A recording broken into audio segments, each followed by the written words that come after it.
Stanley's Stick by John Hegley and Neil Layton.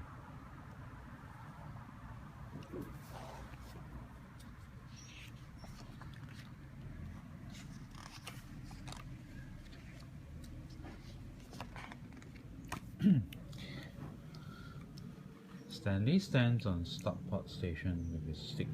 Stanley always carries his stick with him. Stanley's stick was once part of something tall and grand, and it will never return. What is that? Where does the stick come from? A tree. A tree. But it can still be a stick as best as it can. Stanley has a lot of stick activity, like pretending the stick is a whistle or a banana that is quite straight. You don't have to be great to be great. Like pretending the stick is a match to catch the world aflame. There is game after sticky game.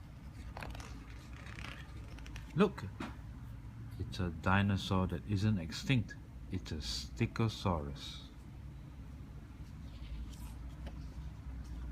Stanley has tried out some names for his stick, like Starry and Moon, but those names were all the wrong shape. For a while he liked Stirry, but that is better for a spoon.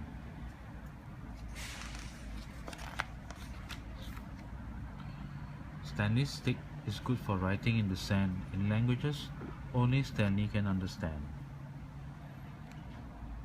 And 4 times now he has used it to pick up slugs from pathway, platform and pavement, thus saving them from a fate worse than feet. Stanley's best friend Bertie has some string, and sometimes they tie the string to the stick's end and go pretend fishing.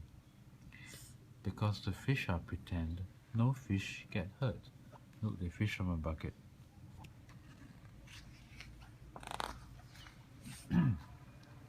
So here is Stanley standing on the station, taking his stick for a short stay at the side of the sea. Such a noisy day today. At the side of the sea with his mum and dad. The train pulls in. Down at the sea, Stanley goes down to the side of the tide. His folks take stock of Stanley standing in the sand, stick in hand. What is he doing? Maybe the boy thinks it is time for the stick to be taken for someone else to enjoy. Stanley hurls his stick into the wide tide. Gosh, what a tiny splash for something that has been so big in Stanley's days. The sea picks up the stick and tucks it into itself. Stanley is stickless. The next morning, back at the spot on the beach, the tide is out. Stanley treads towards the spreading sea. Boats ride seaback out on the distance.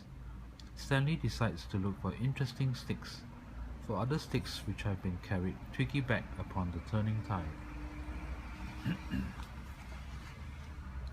Soon he stumbles upon a stick alone upon the shore. It is quite different from the stick he had before. The stick is an unusual saxophone. Stanley thinks of home and begins to blurt a tune for Bertie.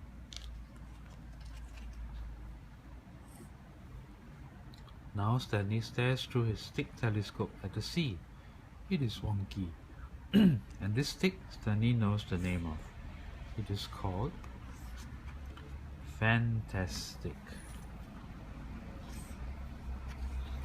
Stanley's Fantastic. The end. Ow. Sorry.